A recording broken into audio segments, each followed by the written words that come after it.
বাহিরে অসুস্থ রোগী পড়ি রয়েছে আর ডাক্তারে গেম খেলতেছে দরজা বন্ধ করি। সরকারি হসপিটালের ডাক্তার গেম খেলতেছে।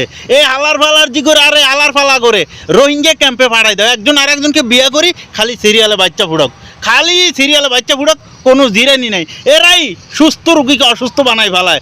অর্ধেক সুস্থ রোগীর জীবন পথে পথে করে দেয়, ড্রেনে ড্রেনে করে দেয় এই ধরনের ডাক্তাররা। আমাদের দেশের ডাক্তাররা যাইবা হাতের ইচ্ছা মতো আড্ডা দিব রুমের ভিতরে, ভিজিট তো লইব, ভিজিট সার নাই, চা খাইব, বিস্কিট খাইব, টিকটক করবো, ওইখানে মোবাইলে গেম খেলবো, এরপর রুগীর থেকে দোলাই করি, বলবো যে কি রিপোর্ট করি আয়ো, ইন্ডিউটি আই, রুগীর জীবন পথ করে দিই, রুগীকে বলবো কি চলি যাও। এরকম বহু সুস্থ রুগী হসপিটালের বারান্দায় চিকিৎসাবিহীন মারা গেছে। এই আলার গালা করে আরে হালার ফালার জি করে রোহিঙ্গা ক্যাম্পে পাঠাই দাও, খালি বিয়ে করি বাচ্চা ফুড়ক, বিয়া সারা বাচ্চা ফোড়া তোরা দেয়।